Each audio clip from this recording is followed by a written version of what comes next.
इससे पहले कि मैं आपको यह बताऊं कि अब तो सीबीआई की रिपोर्ट भी यह कह रही है कि तिरुपति बालाजी मंदिर के लड्डुओं में जानवर की चर्बी नहीं थी, उसमें गोमांस नहीं था, सुअर का मांस नहीं था, यानी कि किसी तरह की कोई जानवर की चर्बी नहीं थी। इससे पहले कि मैं इसकी चर्चा करूं, मैं आपको एबीपी न्यूज का एक क्लिप दिखाना चाहता हूं। एक धार्मिक मुद्दे पर बहस हो रही है, मगर आप देखिए किस तरह से माहौल इस कदर बिगड़ रहा था कि हिंसा हो जाती। और मैं आपको क्यों बता रहा हूं दोस्तों, क्योंकि बहस यहां धार्मिक मुद्दे की हो रही है। हर गुजरते दिन के साथ भारतीय जनता पार्टी और उसका पालतू मीडिया धर्म के नाम पर न सिर्फ हिंदू धर्म को बदनाम कर रहा है, बल्कि हमें भड़का रहा है, और हमें जो दिशा दे रहा है वो बहुत ही शॉकिंग है। सबसे पहले आइए देखिए एबीपी न्यूज का एक छोटा सा क्लिप। सकते हैं, लेकिन अगर गुरु, अरे सुनो मेरी बात, क्यों बोल रहे हो? आराम से क्यों बोल रहे हो?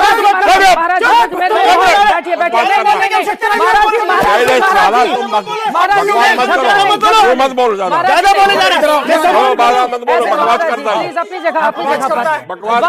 रहा है यहाँ पर। इस कार्यक्रम की जो एंकर हैं उनकी क्या पृष्ठभूमि है आप सब जानते हैं, भारतीय जनता पार्टी के प्रति इनकी क्या निष्ठा है सब जानते हैं। मगर यह क्लिप मैं आपको क्यों दिखा रहा हूं दोस्तों, बहस हो रही है शंकराचार्य पर, मगर आपने देखा किस तरह से एक साधु ने अपना आपा खोया और वो हिंसा करने को तैयार थे। क्या बहस शालीनता की हदों में नहीं हो सकती? क्या बहस में हिंसा का कोई स्थान है? आपको समझना पड़ेगा कि 11 साल से गोदी मीडिया ने किस कदर अपने प्राइम टाइम में जो जहर उगला है, उसका परिणाम यह है कि आज धार्मिक मुद्दों पर हम भड़कने लगते हैं।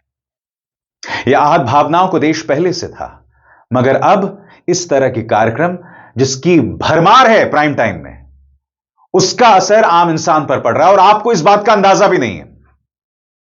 मगर जिस खबर के साथ मैं आपके सामने आया हूं दोस्तों, वो खबर यह है कि तिरुपति बालाजी मंदिर के लड्डुओं में जो एडल्ट्रेशन की बात कही गई थी, सीबीआई की रिपोर्ट सामने आ गई है और इस रिपोर्ट में कहा गया है कि लड्डुओं में जानवर की चर्बी नहीं थी, ना गोमांस है, ना सुअर का मांस है, ना कुछ।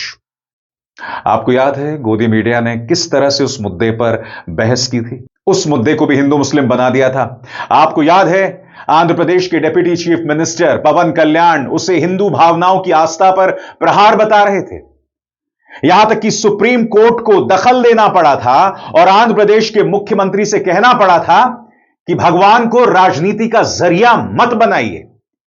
मगर अब तो खुद सीबीआई की रिपोर्ट, इनके अपनी सीबीआई की रिपोर्ट यह कह रही है कि उन लड्डुओं में जानवर की चर्बी नहीं थी।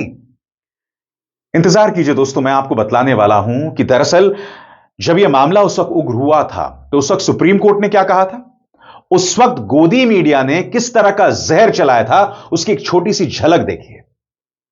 इन कार्यक्रमों की मैं चर्चा करूंगा, मगर सबसे पहले मैं आपको यह बतलाना चाहता हूं कि सीबीआई ने अपनी रिपोर्ट में दरअसल कहा क्या, गौर फरमाएं। सीबीआई की अगुवाई वाली स्पेशल इन्वेस्टिगेशन टीम की रिपोर्ट, जो असल में उसकी फाइनल चार्जशीट है, में कहा गया है कि तिरुमला तिरुपति लड्डू प्रसादम में इस्तेमाल होने वाले घी में बड़े पैमाने पर मिलावट हुई। रिपोर्ट के मुताबिक टीटीडी के कुछ अधिकारियों और बाहर के एक्सपर्ट्स की मिलीभगत से नकली या सिंथेटिक घी सप्लाई किया गया था। यह चार्जशीट करीब 15 महीने की जांच के बाद जनवरी 2026 में दाखिल की गई। इस रिपोर्ट की जांच में पाया गया है कि शुद्ध देसी घी की जगह मिलावटी सिंथेटिक घी दिया गया, जिससे palm oil, palm kernel oil, palmolein और कुछ केमिकल जैसा कि beta carotene, flavouring agents, esters मिलाकर बनाया गया था ताकि असली घी जैसी खुशबू और लैब वैल्यू दिखे।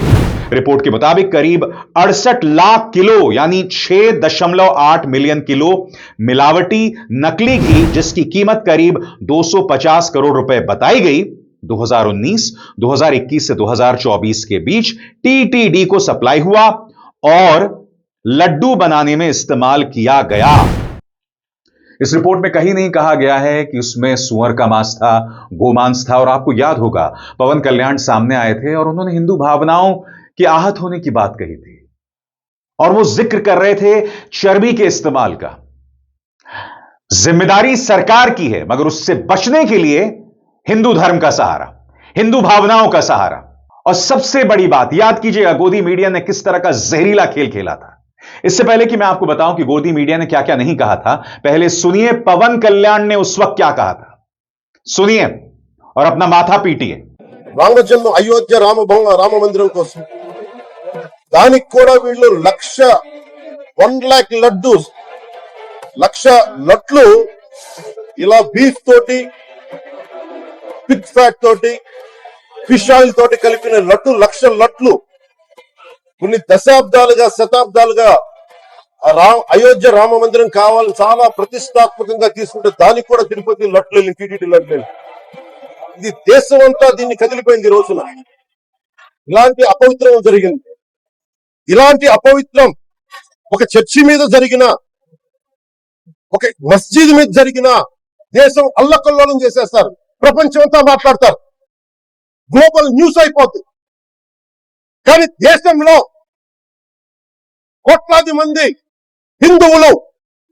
और मैं आपसे क्यों कह रहा हूं दोस्तों अपना माथा पीटिए, क्योंकि देखिए रोज यही तो हो रहा है।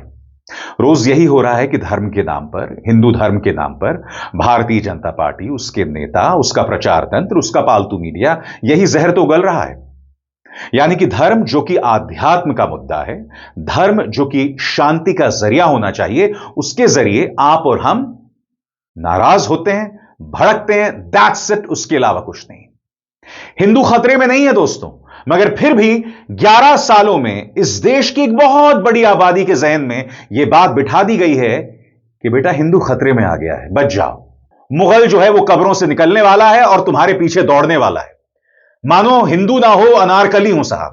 इससे पहले कि आप भूल गए हो कि गोदी मीडिया ने किस तरह का जहर उगला था तिरुपति में लड्डू में चर्बी के नाम पर, गौर फरमाएं आपकी स्क्रीन पर, यह देखिए नवभारत, यहां पर वो टाइगर राजा सिंह का इन्होंने इस्तेमाल किया, जिसमें कहा जा रहा है कि तिरुपति प्रसाद में जानवरों की चर्बी।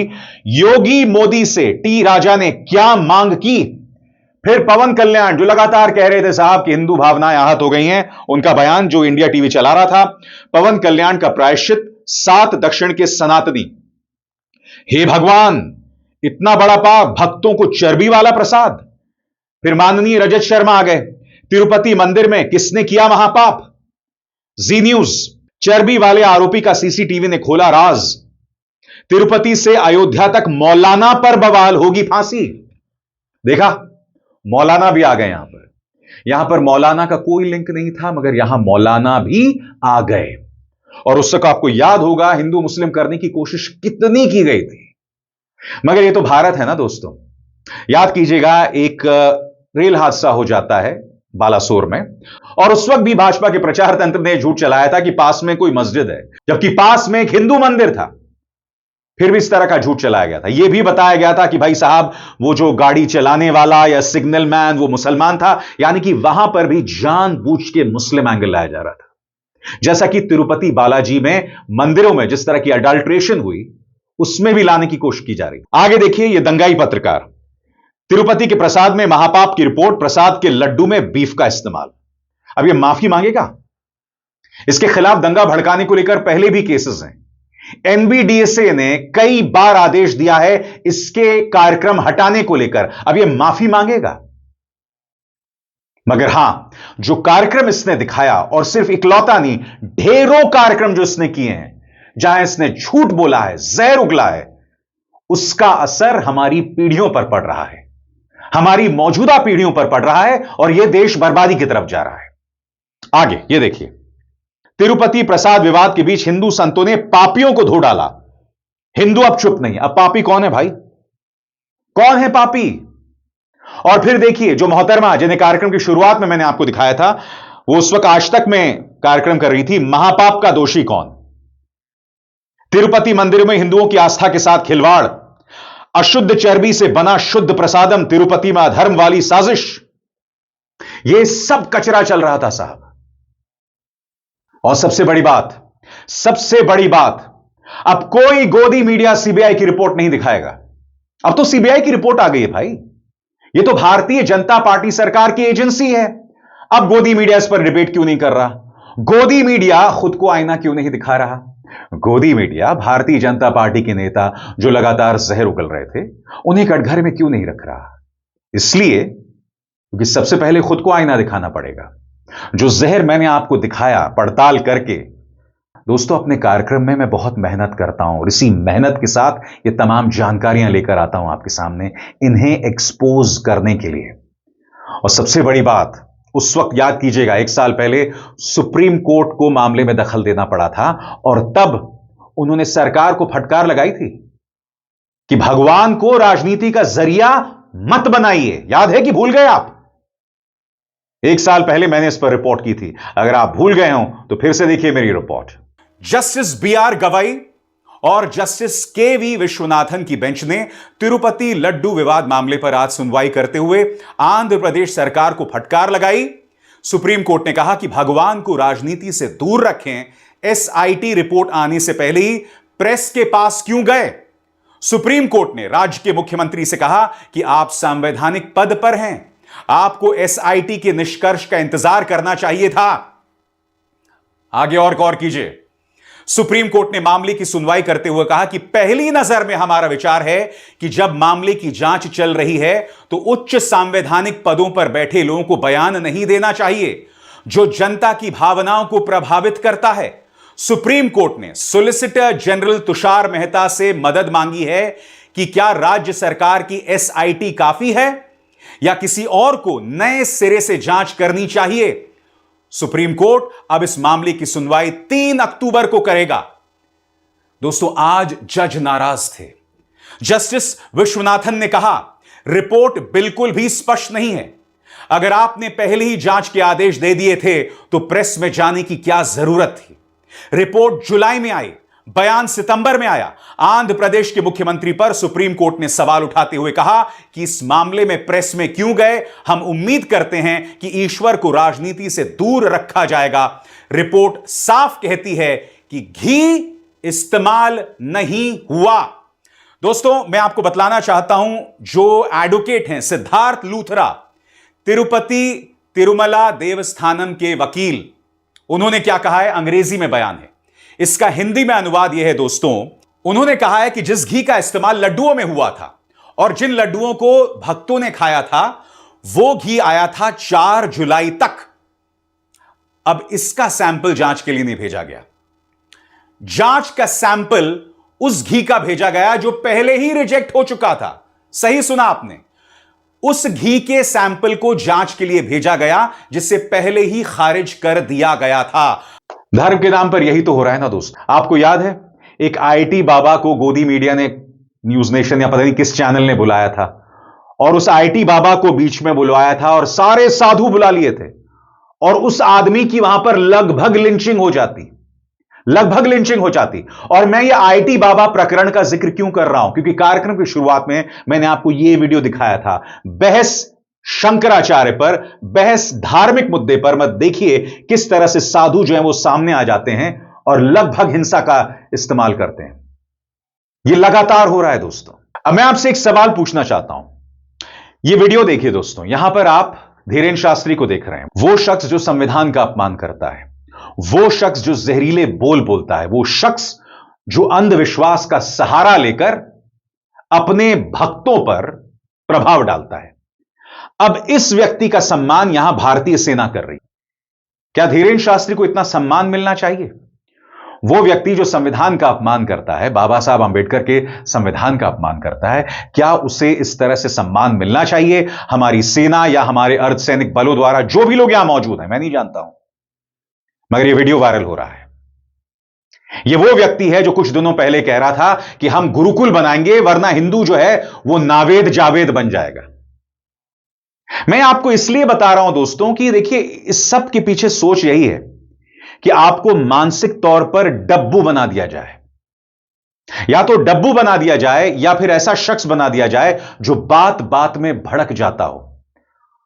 और डब्बू होना या भड़काऊ होना, इन दोनों ही सूरतों में आपका मानसिक विकास, बौद्धिक विकास नहीं हो सकता। मैं आपको बहुत प्यार से समझाता हूं ये चीजें, ध्यान से सुना करें मेरी बात को। मैं जानता हूं फिर भी कमेंट सेक्शन में ऐसे कई लोग आएंगे जो मुझे ही गाली देंगे। उन्हें लगेगा मानो मैं ही हिंदू धर्म के खिलाफ बातें कर रहा हूं। मुझे बताइए ना, वो व्यक्ति जो संविधान का अपमान करता है वो देश विरोधी है या कोई और? इस देश में शंकराचार्य अविमुक्तेश्वरानंद से कहा जा रहा है साहब कि खुद को शंकराचार्य साबित करो। मुख्यमंत्री आदित्यनाथ इशारों इशारों में कालनेमी का इस्तेमाल करते हैं। धर्म के भेष में खुद को राम भक्त बताने वाला दरअसल धर्म विरोधी था, इस तरह की बातें की जा रही है। यह सब हो रहा है इस देश में। कुंभ में भगदड़ मचती है तो ये सो कॉल्ड स्पॉन्सर्ड बाबा ये सरकार से सवाल नहीं करते हैं, मगर अगर स्वामी अविमुक्तेश्वरानंद उस पर सवाल करते हैं तो ये इनकी आंखों में खटकने लगता है। मैं फिर आपसे पूछना चाहता हूं, धर्म हमें क्या सिखलाता है? कि हम सच के साथ खड़े हों, हम साहसी हों, हम अन्याय के खिलाफ हों। जब एक हिंदू लड़की अंकिता भंडारी को मौत के घाट उतार दिया जाता है, आरोपी होता है भारतीय जनता पार्टी के नेता का बेटा, तब कितने लोग का खून खौलता है मुझे बताइए? तब ये तमाम बाबा क्यों खामोश रहते हैं? तब ये सवाल क्यों नहीं करते हैं? इनकी जुबान तभी खुलती है जब अत्याचारी आरोपी मुसलमान हो या फिर अत्याचार जो है वो विपक्ष के किसी राज्य में हुआ हो, वरना इसके अलावा ना हिंदुओं की जान की कोई कीमत है, ना हिंदू लड़कियों की जान की कोई कीमत है। बताइए, अभी नोएडा में एक 28 साल का युवा, उसकी कार जो है एक खड्ड के अंदर पानी भरा हुआ था, बिल्डर में पानी भरा हुआ था, वो डूब गया, वो मर गया बेचारा। और उसके पिता कह रहे थे कि मुख्यमंत्री आदित्यनाथ के दर्शन हो जाते। क्या बना दिया गया इस देश को? 2014 से पहले ऐसी कोई घटना होती तो हम सरकार को कटघरे में रखते, लोग सड़कों पर होते, मगर यहां एक पिता जिसका बेटा मारा गया है प्रशासनिक लापरवाही की वजह से। साफ दिख रहा है कि ज्ञानेश गुप्ता की बेटी मेधा रूपम जो कि डीएम है नोएडा की, उन्हें बचाने की कोशिश की जा रही है। यह सब साफ दिख रहा है, फिर भी बाप क्या कहता है कि मुख्यमंत्री आदित्यनाथ के दर्शन हो जाते। भूल गए आप या फिर सुनाऊं मैं आपको? सुनिए। हमने उनसे अपनी इच्छा भी जाहिर की, अनुरोध किया है कि एक बार योगी जी का भी दर्शन हो, दिल को तसल्ली हो जाए। इसके लिए हमने उनसे आग्रह किया है और शर्मा जी आए हैं, शर्मा साहब, और उन्होंने सारी उचित कार्रवाई, उचित सहयोग का आश्वासन दिया है। तो सरकार की तरफ से हम आश्वस्त हैं कि हमें सही सहयोग मिलेगा, उचित दिशा में।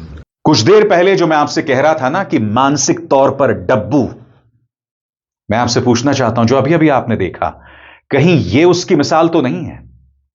आपका बेटा मर गया है, आपको सरकार से सवाल करना चाहिए, मगर अब भी आप कह रहे हैं कि मुख्यमंत्री आदित्यनाथ के दर्शन हो जाएं। वो मुख्यमंत्री आदित्यनाथ जो अपनी जिम्मेदारी नहीं लेना चाहते हैं। कुंभ में भगदड़ में लोगों की मौत हो जाती है, वो आंकड़ा 100 का आंकड़ा है, मगर अब भी यह सरकार 37 से ज्यादा मृतकों की तादाद को स्वीकार नहीं करती है। 11 घंटे तक मुख्यमंत्री आदित्यनाथ ने मृतकों के वजूद को स्वीकार नहीं किया था जब कुंभ में भगदड़ मची थी। यह सब हो रहा है साहब हिंदू धर्म के नाम पर। यह सब हो रहा है एक ऐसे देश में जहां पिछले 11 सालों से स्वयंभू हिंदू हृदय सम्राट प्रधानमंत्री नरेंद्र मोदी देश के प्रधानमंत्री हैं और उत्तर प्रदेश में दूसरी बार मुख्यमंत्री आदित्यनाथ मुख्यमंत्री बने हैं। यह सब हो रहा है, यह तमाशा हो रहा है धर्म के नाम पर। मगर ठीक है, एंजॉय कीजिए, मगर एक दिन आएगा जब आंखें खुलेंगी, मगर तब तक बहुत देर हो गई होगी। तब आपको मेरे शब्दों का वजन, उसके मायनों को आप समझेंगे। अभिसार शर्मा को दीजिए इजाजत। नमस्कार।